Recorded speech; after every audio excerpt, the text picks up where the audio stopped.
Good evening, Keto and Wrestling, MJ Wrestling Shoots family. MATTROISE here with another live stream tonight of Dark Side of the Ring. Hot stuff, Eddie Gilbert. Please allow me to be your eyes and ears for this broadcast. It'll be playing in the background and we'll be talking about it during the commercial break. How's everyone doing tonight? We are live.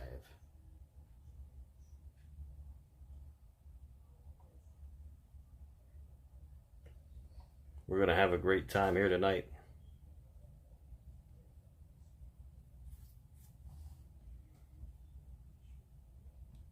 What's up, bro? What's up, Rorito? What's up, Maroney?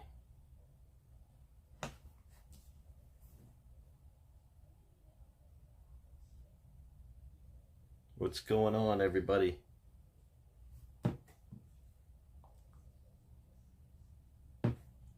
All right, here we go.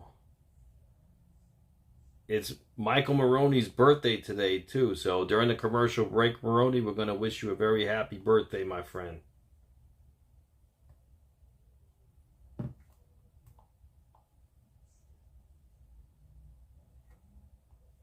That's awesome, bro.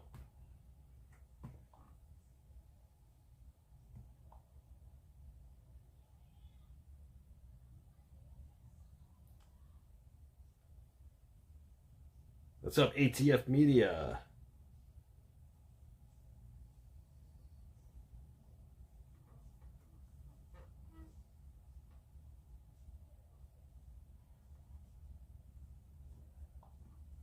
Okay. Here we go, guys. A tribute to a real warrior. You know, Eddie passed away 30 years ago, and he's still missed. But it's just a story of what if. What if this didn't happen? What if this didn't happen? What if? What if? That is the question of the night. What if? What's up, Jeff? Hey, Ron. Hey. Hello, everyone. I think what the wrestling business lost was a great worker and a mind that was about a generation ahead of what anybody else is at the time. But I look at what my brother did and his angles and pushing the limits and the guys that he helped in his short life. You and me, brother. He lived 32 years. He done more in that 32 than most people would do in 70. He made the best out of all of them. And to me, that's where you tell the character of a person. I'm Dangerous Doug Gilbert, and I've been in the wrestling business about 36 years. And my brother is Hot Stuff Eddie Gilbert. Tell him Hot Stuff. I looked up to Eddie. I mean, he was an idol of mine also. He was a fun guy. I mean, he was my best friend. And Eddie looked out for me, and I was lucky enough to have that. That's when we was partners in Memphis and everything. To me, that's really cool. That's history. It's like a museum. His life and obsession was wrestling. He thought about it all the time. Let's kick some ass and draw some money. That was a big one. When he was a kid, he would make cards out with his friends' names on it, and I think that's when my dad realized he was actually really serious about the business. Eddie's father, Tommy Gilbert, was one of the most popular wrestlers in the Tennessee Territory from the late 60s through the early 80s. Eddie grew up watching that, and that was what Eddie had his sights set on. I'm Jim Cornette, and I was friends with Eddie Gilbert even before he began his pro wrestling career. We started in wrestling in the same way. Eddie began taking ringside pictures of the matches in Memphis at the Mid-South Coliseum, and at the same age, I started doing it in Louisville. And we ran into each other at the matches and just instantly developed a friendship. Eddie, I think, was 16. Instead of saying, oh, I'm Tommy Gilbert's son, he would walk in with a tripod. So that was how he was getting access to the dressing room. He was slowly working his way in. He loved the wrestling business. My name is Dutch Mantell, commonly called Dirty Dutch, and I've been in this wrestling business for over 50 years, and I used to work with Eddie Gilbert. You better watch your big fat lip, Gilbert. He would watch Memphis live television on Saturday morning at 11 o'clock. He would study how it was produced. He would study when the commercials came on. When Eddie turned 18, that's when he started his Major League Wrestling career as partners with his father, Tommy. From Lexington, Tennessee, the Gilberts, Tommy and Eddie. Tommy and Eddie Gilbert, father and son champions. My brother was thrilled any time to do anything like this with my dad. My dad was both of our heroes, and he wanted my dad to be proud of him. What teamwork by the Gilberts. I mean, the real highlight of my life was my dad. So I got to have a lot of good matches with him and watch it out on tape. I really enjoyed watching back and forth and remember how it looks 10 years ago. Maybe 12 now. When he was training Eddie, it was for you to really be, to say that you're great, you got to be able to work with any style. Now, the bloody Tommy Gilbert in the ring right now. Tommy Gilbert had been trained by the old-timers. The way that they laid the blows in, you could hear the smack of the meat and the flesh from the cheap seats in the arena. Tennessee wrestling is about brawling, fighting, blood and guts, personal issues, hatred, rivalries, animosity. Hey, you guys save that for the ring. And Eddie Gilbert fit right into that. Here comes Eddie. Look at that. I just never got that chance, even up to 81, that I could show that I had any kind of character at all. Until Ricky Morton and I had this chance to go to Tupelo. And they went into the concession stand of the Tupelo Sports Arena Into the concession stand. and had a knockdown, drag-out brawl involving furniture and concessions and hot dogs and mustard. Gucci nails with mustard and blood all over. It was a very believable fight because I think even the people involved in it believed it. They were knocking the shit out of each other. Oh, Nita's head busted wide open. We was just hitting each other in the head with pots and pans and chairs. Rick Morton hammered with a garbage can top. I mean, that shit hurts, buddy. I'm Ricky Morton, one half of the Rock and Roll Express, one of the greatest babyface tag teams ever, and I was best friends with Eddie Gilbert. You see, it was a hardcore match, really, but at that time, we didn't understand that. And as a matter of fact, that night is where Atsushi Onita got the idea for hardcore wrestling that he took back to Japan, and in the 90s made a fortune with. It came from that night in Tupelo, Mississippi. What a brawl. Yeah, keep shooting it. We're not going to be able to show a lot of it. Just keep shooting it. He was always on fire. Thank you very much. I'd like to say hello to all my friends and family and everyone out there. Let's face it, he was a good-looking kid. My name is Darla Staggs, and I met Eddie Gilbert when he was 17 years old. We were just good friends. He went on to work for WWE. It was a dream for him, and it was his road to stardom. Memphis was great, but WWF, you know, it's Madison Square Garden. I mean, what are you going to say? No. Making his Madison Square Garden debut, Eddie Gilbert. My brother brought me with him to New York. I guess I was 12 or 11. Doug and Eddie were close, very close. Eddie was 18 years old, and he's hanging out with his 11-year-old brother. That says something to me. Being two small town country boys, seeing him in Madison Square Garden, I was really proud of that. Eddie wasn't a big guy, and that actually helped him. He had great timing. See, that was Eddie getting his foot through the door. Right back on his feet. You see that? You believe it? Fans are loving that. En route to a meeting with WWF's Patriarch, a tragic series of events is triggered. Went to my room, got shower dressed. It was already like 12 o'clock, so I was tired, and started driving. And all of a sudden, Patron got on the back of the truck. We got a phone call at my house. It was like 1 to 2 in the morning. And they said, Miss Gilbert's your son, Eddie? And she said, yes. And they said he's been in an accident. They didn't even know if they could keep him alive. He's in critical condition, and it broke his neck. The steering wheel, I think, hit him right here in the solar plexus, like about over his heart. They said he will never wrestle again. His heart was like jello. It would never heal. he wasn't even 22 years old yet. And suddenly, his career may be over. That was not acceptable. That wasn't an option for Eddie. No matter how catastrophic the injury was, he was going to get back in the ring. When something like that happens to you, it takes a long, long time to get over that. It takes years. Put yourself in that situation. If you still want that opportunity, so that's why you keep going. Ladies and gentlemen, let's welcome back the very popular Eddie Gilbert. 3 months later, able to start back wrestling again. Such is the tenacity of this young man, Eddie Gilbert, who has made it all the way back. I'll just speak for myself. You know, it was a hard, long road in our business. Ooh, you wonder if blows like that, if they would affect the neck. Apparently not. When you have a car wreck and break your neck, they don't send you home with Tylenol Plus. You understand me? I'm sure he would be back in the ring if he was not ready. That's not good. That means maybe they sent them home with other stuff. Some ATF Media. Daniel Berry, King Al Moxley, Garrett Light. How's everyone doing tonight? We're on commercial break.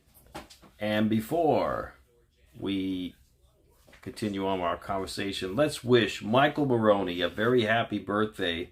He's 22 years old today. And let's sing Michael Maroney a happy birthday. So everyone join in unison.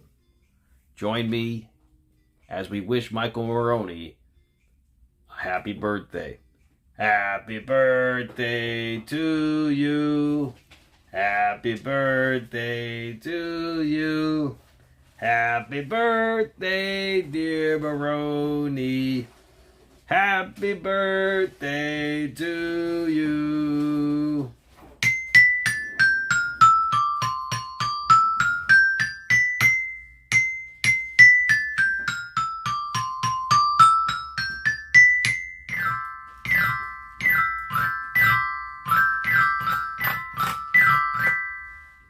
We wish you many, many, many more, Michael Maroney.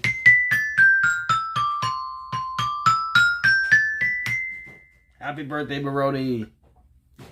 What are you going to do? Did you have your cake? Did you make a wish? Don't tell us what the wish is, though, because it won't come true.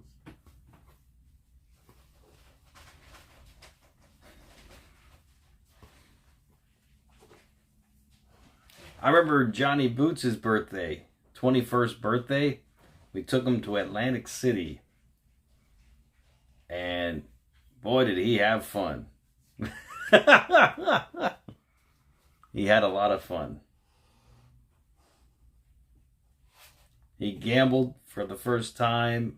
He drank supposedly for the first time.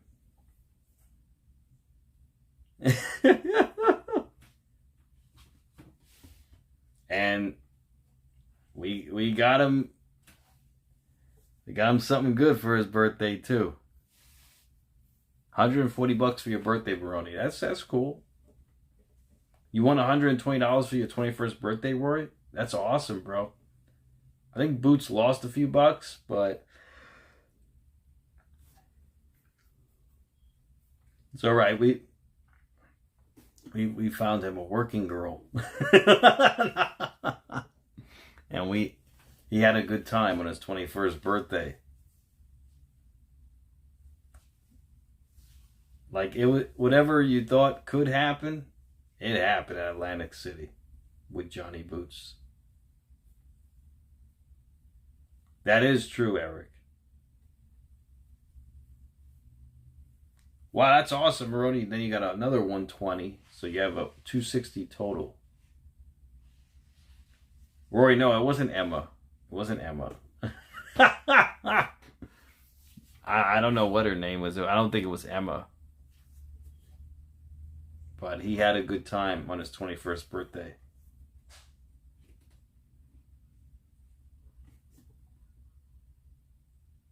I mean, we had a really good time on that night. All of us did. We all had a great time.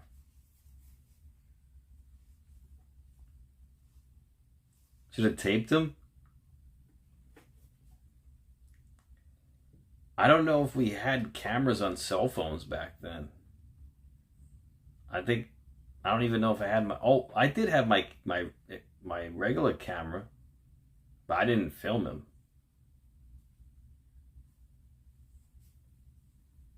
Really, Moxley is not that good then. The ratings for SmackDown then. All right, we're back from commercial break.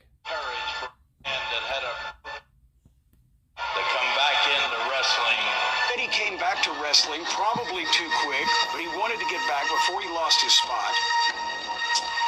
They did an angle based on the fact that the fans knew that he'd had a serious neck injury, and they used the masked superstar to allegedly re-injure the broken neck.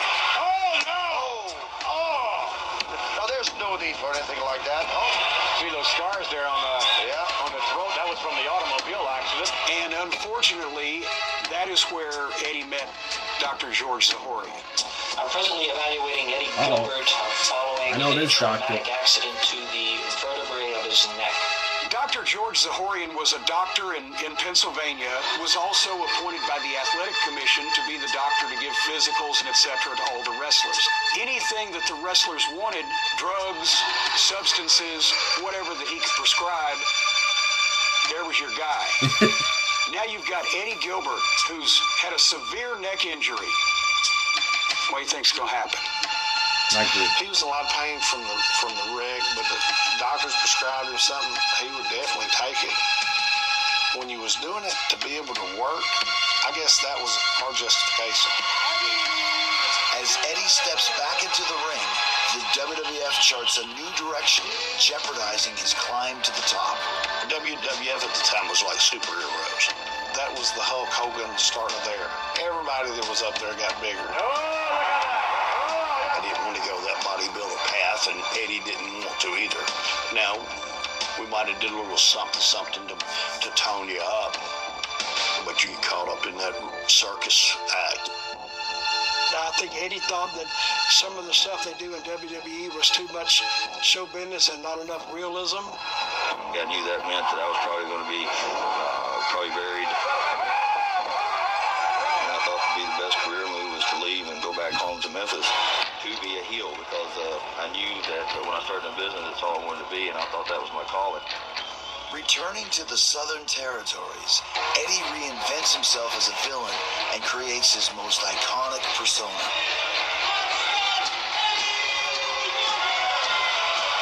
Eddie knew that in the 80s, the people expected more excitement, more action, more life, more talking. I am the greatest wrestler, the prettiest face, and the greatest set of braids in professional wrestling. He had the flashy sequin jacket, frosted the hair blonde, and he was wearing sunglasses. Now he's this guy that looked like he just stepped off this new thing called MTV. A cocky heel that really thought he was hot stuff and was better than everybody else. Listen to me, boy, when I'm talking to you! He came up with a pattern and a style that was all of his own. Heaven won't take me, and hell's afraid I'll take over. My grandmother said to me, he's so mean and dirty, I just hate him. If you hate him, that means he's doing his job well. But you know what? He's still the same sweet guy that he's always been. No, he's not either.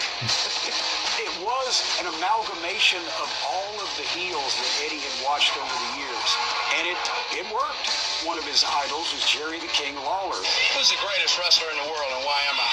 He was the undisputed king of Memphis wrestling. From the top rope, you can see it. I am in rare form, and I guess you saw it right there, didn't you? The first chance he got, he went to wrestle Jerry Lawler. Lawler, I want to tell you something, brother. You're not hungry anymore. I am. He ultimately wanted to follow in Jerry Lawler's footsteps as the king of Memphis wrestling. Wow. Jerry Lawler, look what you've done to me. When opportunity comes, you got to chase your dream. Stop, Eddie Gilbert! You're going to be real hot, brother.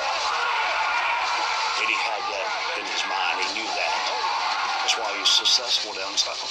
Already a star in Memphis, Eddie gets his first shot at fulfilling his dream of becoming a company's booker in Louisiana, working for Bill Watts Mid-South Wrestling. The booker is basically the matchmaker. Even from the time he was a teenager, Eddie already had that in his sights. I knew he was 17, and no one was going to listen to me, so I had to wait till I was 25, which was, I was still one of the youngest ever to get a chance. What's Eddie Gilbert doing out there? We're getting ready to find out, I think. Wrestling is more than just doing the moves. Wrestling is telling a story. I really think I need to set the record straight because I'm not a communist, ladies and gentlemen. And Eddie was very good at that. You can do whatever you want to with this flag. I like to give it to you. Everybody loved Bill Watts. He was the big cowboy baby face down there. And everybody thought Eddie was going to do something trickier, low down.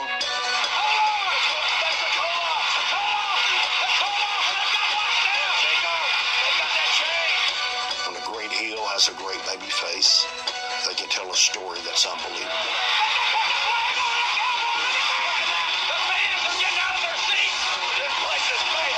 Really got to work to get that feeling when you walk out that the people hate you. What does the people want to pay to see? They want to pay because they don't like you. And they want to see the good guy beat the crap out of you. If you had heat like that, you was usually drawing good money. Listen to this crowd. They love it. Eddie had some great guys there that went home to be superstars like Steve. Rick Steiner was there, Ultimate Warrior, Dr. Death Steve Williams. All these guys were there under the guidance of Eddie Gilbert. In his mind, he said, where can I take this guy? Oh, who can I book this guy with? Because his mind never stopped. And this is all I've ever wanted. I'm thinking things are finally falling in place here. They were successful. The gates were good. And the TV was turned around. But then the buyout came right after it. Bill Watts sold the company to Jim Crockett Promotions, and about a year and a half later, Crockett Promotions had sold to Turner Broadcasting. But it kind of personal. I love DWF. I hated seeing the people lose jobs that did. And I never forgot it. And then we got to WCW. Eddie's booking success lands him on WCW's creative team, trading sole control for a seat on a committee. Weighing in at 220 pounds, Eddie Hot Stuff Gilbert. One of the worst things to be is be on a friggin' booking committee because you have no control. And that's when Ric Flair got involved. Flair was the top star for World Championship Wrestling, and he demanded to be made the booker. Flair made the power play to get his booking job, got it, and it was real appreciating their attention. I felt like it was being railroaded kind of a little bit. Ric Flair didn't know that much about Tennessee wrestling. Ric Flair didn't know that much about Eddie Gilbert. He wanted people to carry out what he was asking them to do. They go to Memphis one night. Eddie Gilbert is booked to wrestle against Ron Simmons. So Flair sends the finish. Ron Simmons beat Eddie Gilbert. Well, there must be some mistake. This is Memphis. You can't beat me in a preliminary match in Memphis. So Eddie changed the finish. Within a week, I got a phone call from Ric Flair. He changed the finish. Who the is this guy? I'm going to have to move him out. And that's what he told me. I'm fixing to have an opening on the creative team. Would you like to fill it? Ooh. I had aspirations of one day being a booker, but here was an opportunity right in front of me to start doing what I'd always wanted to do. But it was at the expense of Eddie losing the chance to do what he wanted to do. Wow. Everybody wants to be the most. I wonder what Jim did. Because I know Jim Cornette, you know, he's got morals, but you know, he wanted a spot like that. I mean, I would assume he would have took it. You know, I mean, what are you going to do? It's not your fault. This guy, Eddie Gilbert's having problems with the office. Cornette took the job, ATF. Oh, see, I knew he would take it. I mean, why would he not take it, you know? No, I haven't heard anything about Puerto Rico yet, Rory. Not yet. But yeah, that's wild. I mean, and you know, I gotta be honest. You know, if I'm Jim Cornette too, I'd probably take it too because hey, of course I don't want someone to lose their job, but at the end of the day, you know, that's a spot I want too. So what am I gonna do? you know, here's an opportunity. I would probably do the same thing. How about you guys? $40,000 for SummerSlam tickets elite package for 2 nights. Yeah, Moxley, that is insane, man. And they're sold out apparently. So people bought the tickets. $40,000 elite packages. That's wild. Well, Roy, I mean, I would love to if I get time, you know, but I barely have time right now.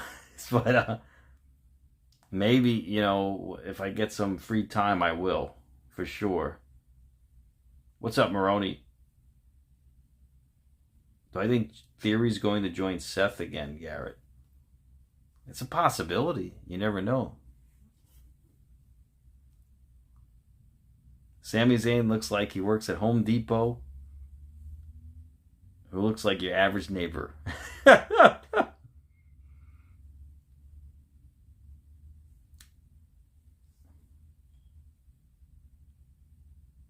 You will have to talk Spanish, Rory says. I'll just count to 10. Uno, dos. What's up, Eric Freeman? But yeah, $40,000 for SummerSlam tickets. That's for the elite package though. That's like probably front row, ringside seats, and everything else included. I mean, but right then and there, you know right now, front row tickets are out of reach for the average person now. The average person can't afford front row tickets. You have to be filthy rich or well off to spend $40,000 for 2 nights of SummerSlam. And just think that that's a brand new car. That's a down payment on a house. That's a lot of money. That's a lot of money. And you just got to put that in perspective. What they're charging is really insane. I mean, they're treating this like WrestleMania. They're treating this like a second WrestleMania. This SummerSlam. I know Endeavor, I mean, they want to make a lot of money. I get that, but it's very, very expensive. $40,000. Did WrestleMania cost that much for ringside seats? Dismissed from the creative committee. His spot taken by a childhood friend. Ladies and gentlemen, Jim Cornette will have a lot to say. We never had a face-to-face disagreement. However, Eddie told the story that, well, I showed up at the booking meeting and there was Jim Cornette sitting in my chair. Actually, no. Eddie never came in to see me there because he already knew he was done, regardless of whether I got the job or not. Oh. But I've heard it said by people close to him that demotion pretty much broke his heart. I just want to get out. The Jim let me out of my contract. I came back to Memphis in 1990. That's when I got my first full-time booking job in Memphis. What's up, Eddie Gilbert? Surprise, surprise, surprise! What a surprise, yes indeed. Returning to his home territory in Memphis, Eddie solidifies his legacy as an innovator, pushing the boundaries between reality and fiction even further. He knew the fans were getting smarter, and he was trying to do cutting-edge stuff. But, hey. Him and Lawler were shooting an angle. Jerry said, well, what have y'all not done to him? Eddie said, well, I haven't run over him. Wait a minute, Eddie, you gonna do what? You're gonna run him over. You think I'm crazy? If I came at you with a car, you think you could jump in time, you know? It looked good. It looked good. Lawler says, man, I love it. Dang, he actually wants to do this. The only problem was we was going way too fast. Hey, look out. Oh, shoot. Oh, holy shit. Excuse my language. And what I said to Doug is, do you think he's okay? My goodness. No, I don't think he's okay. Calling for some help from Damn, he was going. What the hell? Fans at home called the police department and said they had a hit and run. They was going to arrest Damn, us. he hit him So hard. Lawler had to to come out and actually tell the police it's not their fault. And I even said, you know, He's wearing knee pads, but damn, he really hit him hard. People hated us for that, and I mean, we wanted them not to like us. But that goes into where you get to the point where it's almost went too far. One night, me and Eddie, we went to get in the car, and I heard Eddie say, "Hurry up, a guy's coming with a knife." He had a butcher knife, and he's running. And so I start trying to get the key in the car, and I heard Eddie say, "Hurry up, hurry up."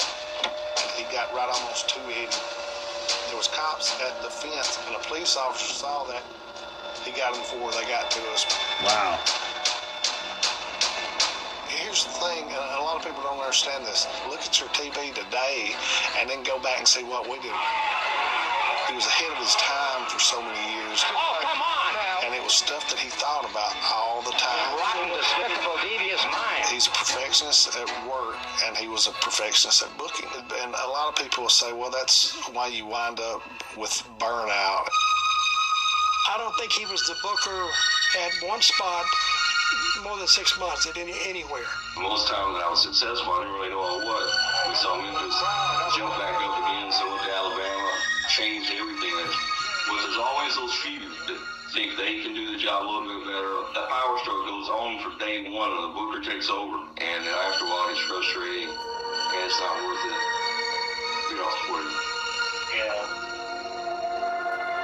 As Eddie bounces from promotion to promotion, he enters a romantic relationship with WCW star Missy Hyatt. Ooh. Missy Hyatt was one of the first women in wrestling that was both attractive and used as the valet/manager/confidant of many of the top heels. And then, of course, we got adorable Eddie Gilbert. And then Eddie and Missy became a couple in real life.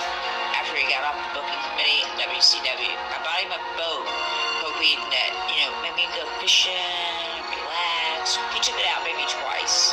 He didn't have a hobby. His hobby and his work and everything was wrestling. I remember when they looked at him. How long did it last? The whole marriage and everything, maybe a year and a half or something. Hey, shoot! I hate everybody! He liked beautiful ladies. From behind Italy, the AWA Ladies World Champion. I got the opportunity to be in the ring with Eddie, and that's when everything started between him and I. I am Medusa, M-A-D-U-S-A, made in the USA, baby, and I've been in this business over 40 years. And I was married to Eddie Gilbert. It was Eddie, myself, against Mick Foley and Luna Vachon. Right then and there, I'm like, God, there's something about this guy and his cockiness. We just hit it off. One thing led to another, and he's like, do you want to get married? And I'm like, what? What? Yeah, let's just do it. And we did. His family was so loving and so open to me. What you got there? Oh, do you know what he did? Not at all. And I felt welcomed. His dad. There's more action going on. You're the only one that's opening him. And his mom, Mrs. World, and little Dougie at the time. What do you know where you asking about? My game boys, you got me. Oh, he loved his family. Goals, Ralph Emery book, I got it all. Shirt, sweatshirt. It was healthy. That's how I felt. Oh, you weird. My marriage overall was wonderful from the beginning. And towards the end, I knew it wasn't the Eddie that I grew to love and was in love with. If it was because of the pain of the business physically and his choices to get rid of the pain, then, that's what he did. And it just changed him. I just got done making dinner. We sat down to eat, and he fell asleep at the dinner table in his food. Ooh. I did see him fall asleep at the table one time. I mean, I tried to talk to him about it. He kind of shut it down like, it's none of your business, and it wasn't my business. I didn't really see too much wrong with it. So I look at it today, and I can see that maybe it was a little bit wrong, but now see so much other stuff so much worse than anything that was going on with Eddie, so I guess I just took that as everything was kind of normal. It wasn't just being a rock star that caused him to do this. It was trying to overcome serious injuries to get back in the ring. The pills taken over Eddie. That wasn't who Eddie was, though. He wanted to get better. It just didn't happen. It's a shame. There's nothing is a... It's the same story with almost every one of these episodes. These guys get hooked on painkillers, drugs, alcohol, and it's pretty much they were goners after that. I mean, it's just a shame. ATF Media, yeah. Missy Hyatt is so much hotter now. I dig that. I just ate 10 pounds of shrimp. Didn't know I was allergic to shellfish. Look in the face. Mike Harper, that's a very big word you're using. Rubbish. That's a very good word you're using. Well, Mike Harper, you're always welcome on the Keto and Wrestling channel, so don't worry.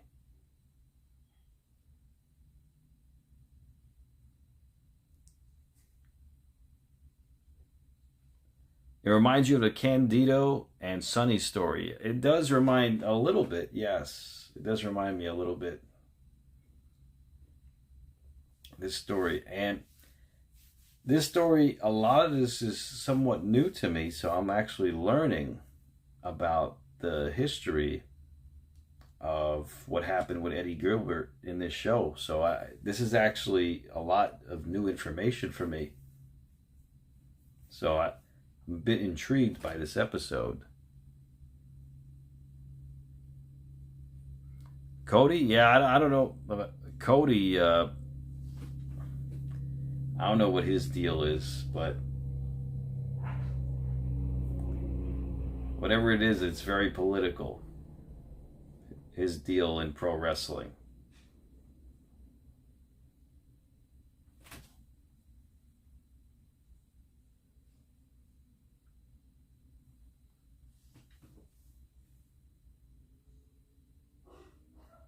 I will need to rewatch and pay close attention to all the details. Maybe, I mean, it's a good episode. It is a good episode. All right, we're back. Almost ripped his head off of him. Those matches of cactus were so never together. To make this legal, we have to hurt each other. We knew that we couldn't go out there and do any less. It would take too much pride in what we do. What he loved was bringing excitement to the television screen. He just laid our bodies on line for each other. Cactus, the barbed wire around his face. Gotta stop this match right now. Stop it now. Our business brings with it constant pain. I did not know that he was having trouble with pills. Eddie was part of an era where not as much was known about pain medication. It wasn't really frowned upon at that time, but it's easy to abuse. He would say he was in pain, but I never knew the severity. He kept everything so inside. The hardest thing he did was sign those divorce papers.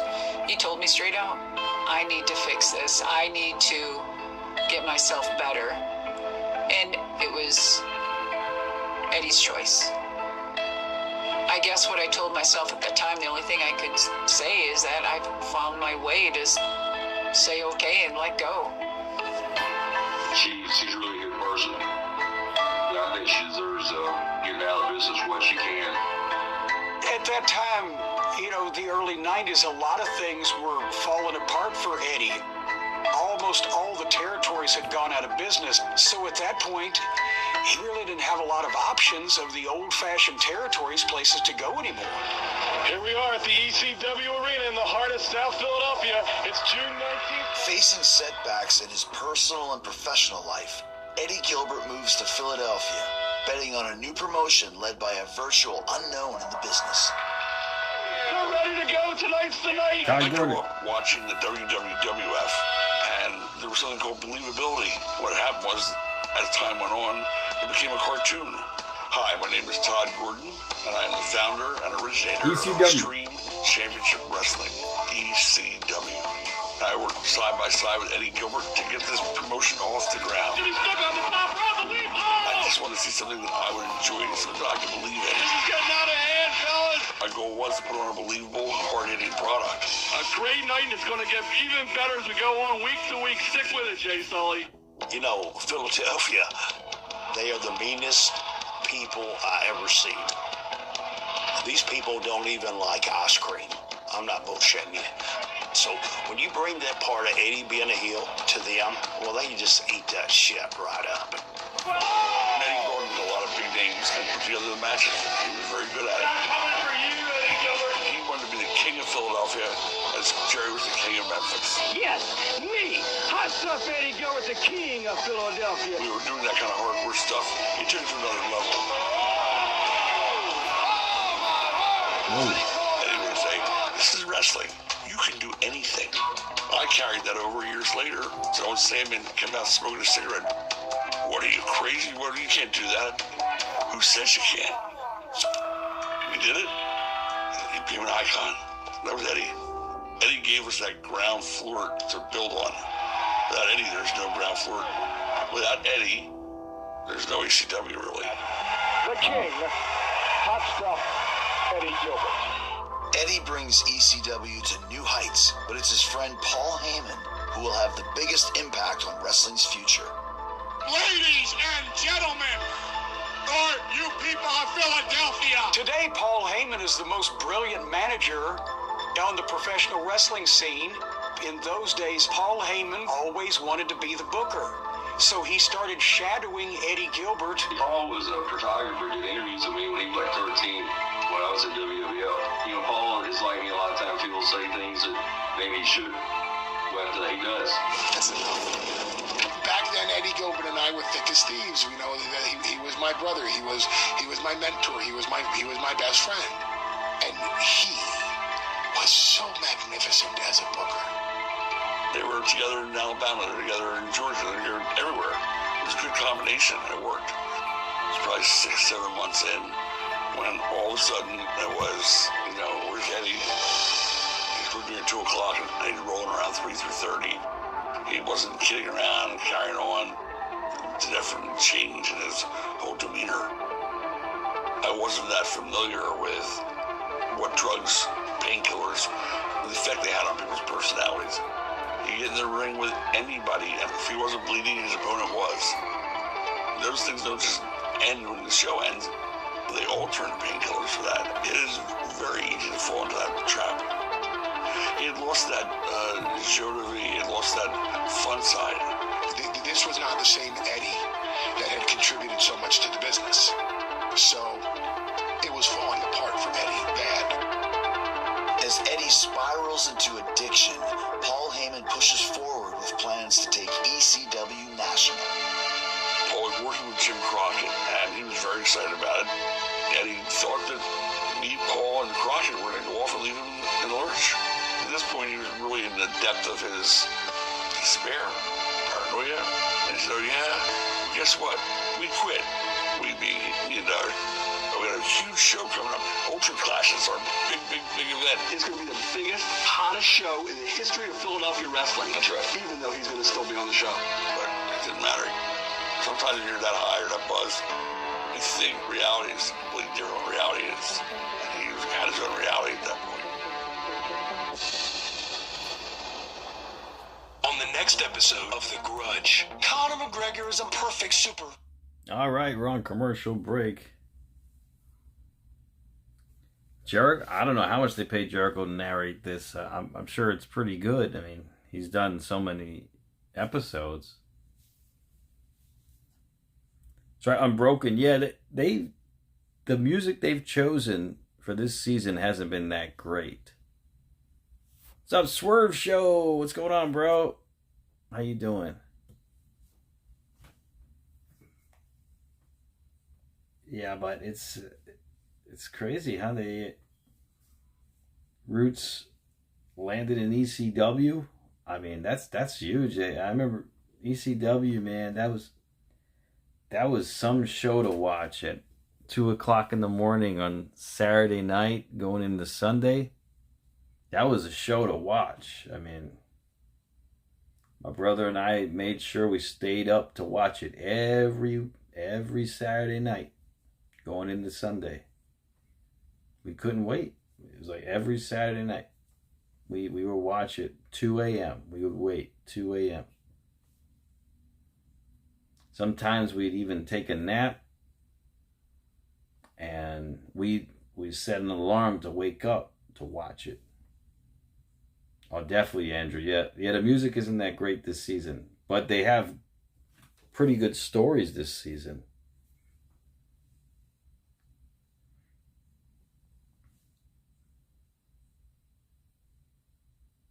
Yeah, Roy. Oh, Puerto Rico was extreme before ECW was. Wow.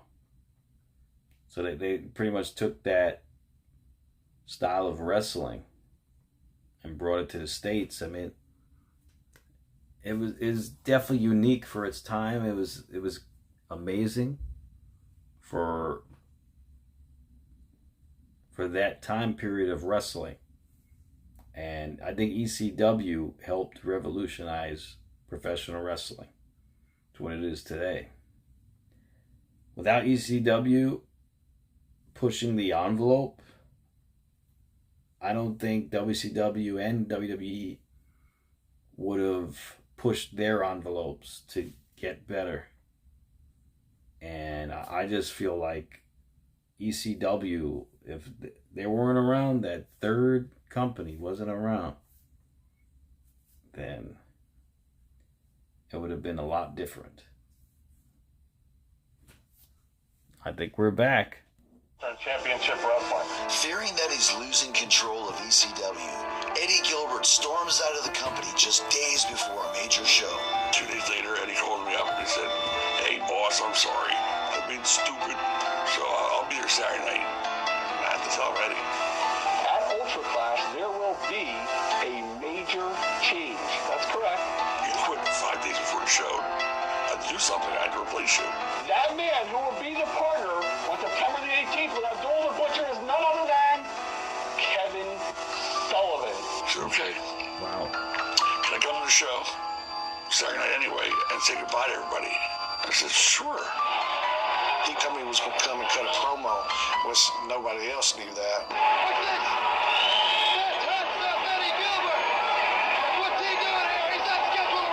He told the people that he wanted to thank them for coming out and supporting ECW and supporting him and everything. And all of a sudden, they started hollering in the back, "Cut the mic, cut the mic, cut the mic." Paul lost it in the locker room. He said he tried to screw me by doing such a long goodbye. Why would you want to cut the mic on a guy that's just telling the people thanks for supporting the company and him? And that's what kind of pissed me off. So there was a bat there. So I thought I'd tell him what I had to say. I just swung the bat and I hit everything in there and broke it. A couple people come up that was my friends. I said, "Man, everything okay?" I said, "Man, everything's fine." He left, and Paul and Eddie really never spoke again after that. That was the end of their relationship. They were best friends. Made no sense. It was, I think in the end of Holly learned to, Hollywood. Oh my goodness, it's Eddie Gilbert. After Eddie Gilbert's departure, Paul Heyman propels ECW to heights few wrestling companies will ever reach. This is wrestling the way it's gonna be and the way we know that you like it. Rebranding Eastern Championship Wrestling into the iconic Extreme Championship Wrestling.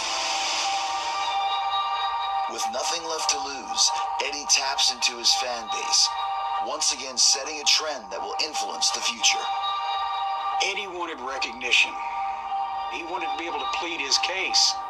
Eddie had been especially popular with the hardcore smart fans, the ones that knew the behind the scenes, the ones that knew how everything worked. A lot of the stuff going to be out of order and stuff because later on. One of them basically sat Eddie down in a hotel room and shot the first shoot interview.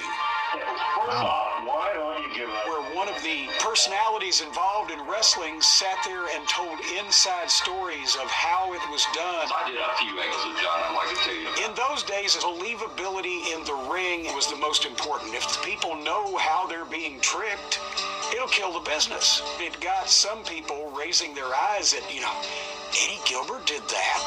What's been your relationship with Waller? Yeah, I think probably the best described as loving. It was about time that he did. Because everybody out there think they know everything about our business, and they don't. When he saw an opportunity, he took advantage of it before anybody else. About 10 years after he done it, everybody and their brother started doing it. Laid the Russian flag on Bill Watts. Eddie hated Kevin Bowman. Bravo, marker. Eddie was the first one in the business to recognize that. But this was 1994. People in the business didn't do that. But that was all that Eddie had left. The smart fans loved his booking, but the upper echelon in the major companies, they didn't really know or care. I was running Smoky Mountain Wrestling out of Knoxville, Tennessee. Smoky Mountain Wrestling. I called Eddie. I said, Eddie, you've got a great mind. Let's see if we can put this thing together. I can't believe what I'm seeing here.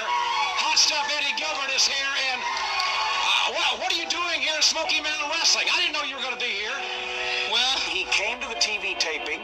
Just to be honest with you, I didn't really know I was going to be here either, but came out and had a match with Ricky Morton. Reversal of the Irish whip, and he brought him out of that power. He looked great. He was ready to go. And he told me, we're going to shoot this angle tonight. We'll be right here next week. Show us what you got.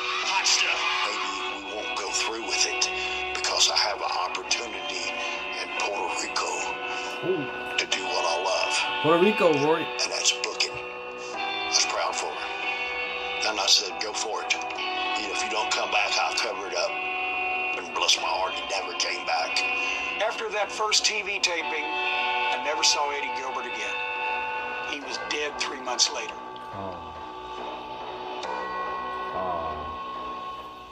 So he went to Puerto Rico. What happened? Why did he pass 3 months later? So he never came back. He just stayed in Puerto Rico. Wow. Rory, you were right, man. Deportivo. He just mentioned Puerto Rico, but apparently that was his last time he was with Jim Cornette. Jim Cornette saw him. Yeah, Andrew, I'm not a fan of this music this season. It's somewhat terrible, in my opinion. Could have been a lot better.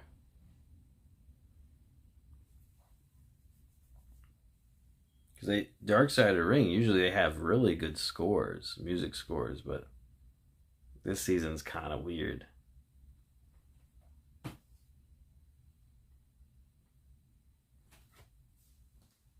Bring back Lana and Lashley to do Lana, Rusev, and Lashley story. Oh, yeah. To me, I don't consider WWE ever had intentions of doing extreme matches until seeing ECW partnering with Carlos Colon in Puerto Rico. WWE's version of hardcore matches were a 4 out of 10. Okay, Roy, I'll check them out after the stream. What's up, Jeff?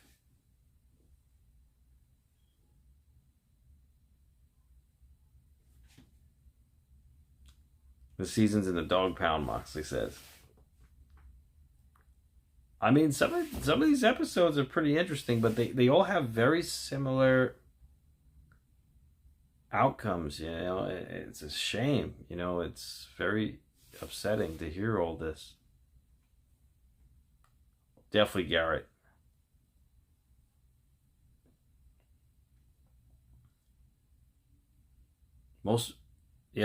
I mean, most of the episodes, like,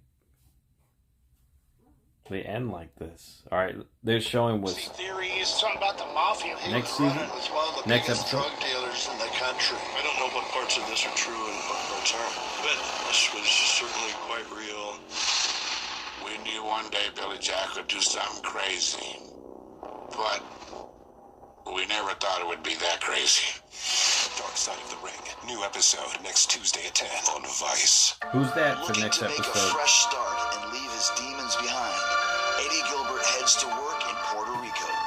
He looked at it as a great opportunity to turn it around. Carlos Colon had offered him a deal. Carlos was wanting somebody with different ideas, something fresh. He was real excited.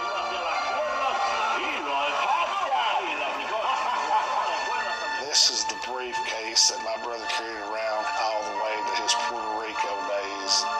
February 18, 95. Eddie Gilbert versus Ted the Bear. So that's the bear that my brother wrestled.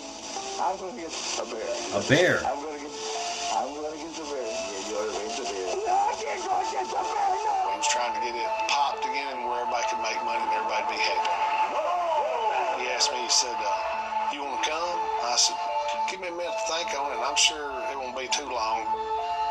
But it would be the last territory that he ever booked. The next day, somebody had called and told me they found your brother in his apartment laying across the bed with earphones on and music, just laying back like he'd laid back to go to sleep or rest, really peaceful. Weeks after arriving in Puerto Rico, tragic news arrives back home. The wrestling world was saddened by the death this past week of Eddie Gilbert. We were notified that on February 18th in San Juan, Puerto Rico, Eddie had passed away of apparent heart failure. When you know somebody in his early 30s, the first thing you're going to think is, was it drugs? Especially in Puerto Rico. In Puerto Rico, you don't have to have a script to do nothing. All you have to do is walk into the drugstore, get anything you want. So the first thing they done say, oh, you know what he was doing? Well, no, you don't know what he was doing. Of course, there's speculation on drugs, ODing, but he had a bad heart too. And they list the cause of death as the heart attack. Anybody could have made up anything, and it spreads like it's gospel through the entire industry. But I really learned to take everything I hear like that with a grain of salt. I'm there to protect Eddie first before I start believing rumors and speculations. We ain't gonna say we was choir boys. We probably did some things we shouldn't have done. But I'm not making an excuse. I'm just telling you, he had the car wreck. Half of his heart, it would never work again. And if it wasn't working right, it had to have a strain on it. And that never quit until he passed away. If Eddie was still alive, he'd be 1 month older than I am sitting here right now.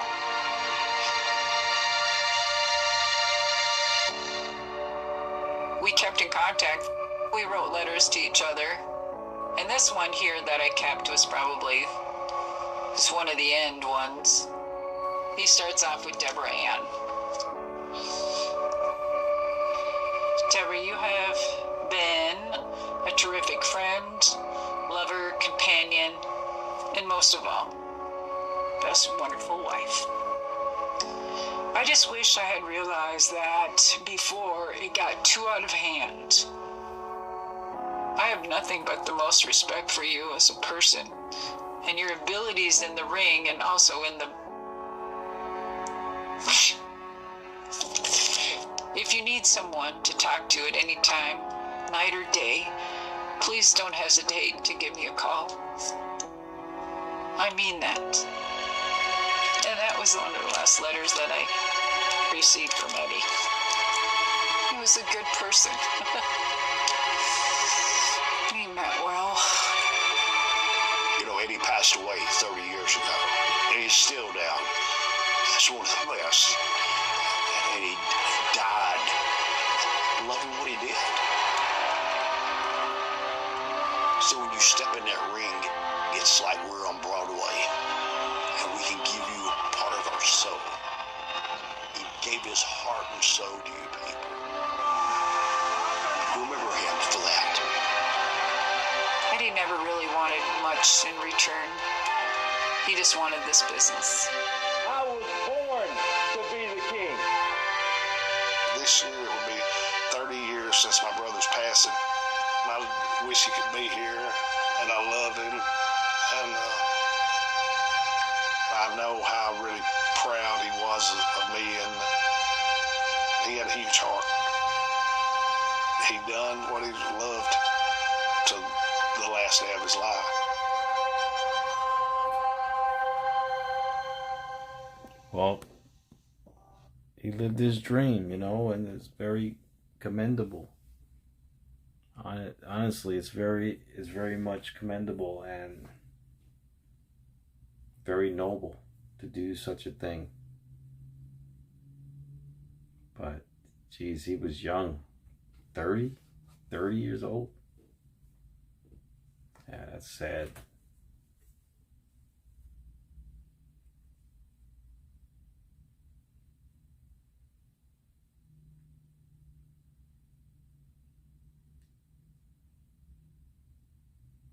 I can believe it too, Moxley. Some of these wrestlers are prima donnas, you know.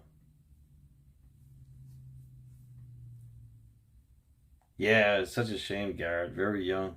Too young. You know? Jeez.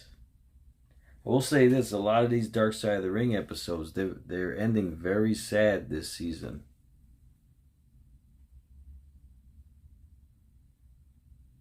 Liv? Well, that's apparently her plan to go into Hollywood.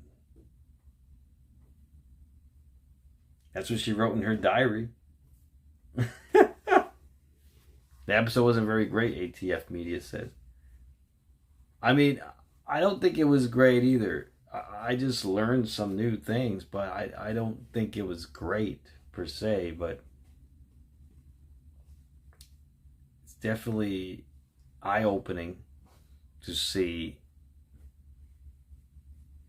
that Eddie Gilbert, he was like the pioneer of shoot interviews. I mean, that's pretty damn cool.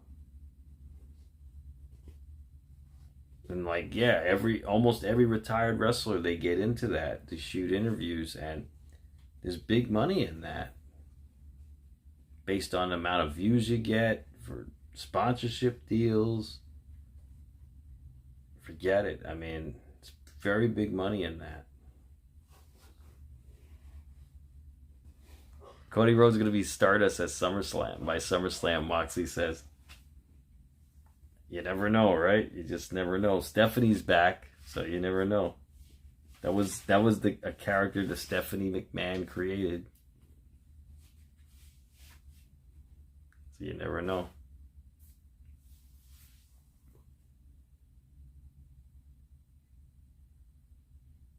Oh, okay, Roy.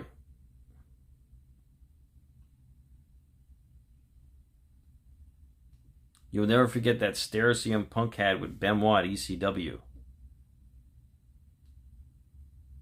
Unbroken, you want to be CIA or FBI in your diary.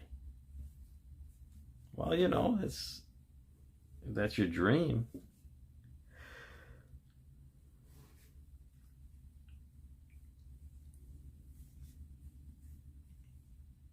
All right, guys. Well, I want to thank you so much for joining me tonight. I hope you all be safe and be well. So great to see you guys. And I hope you enjoy the rest of your week. Have a great night. Get some rest tonight. Have some good food, some good laughs, relax, chill out. And I'll catch you guys next time on the next live stream. Oh, nice, Rory. All right, ATF Media. Be safe, be well. Good night, Rory. Good night, Garrett Light, Moxley, Unbroken.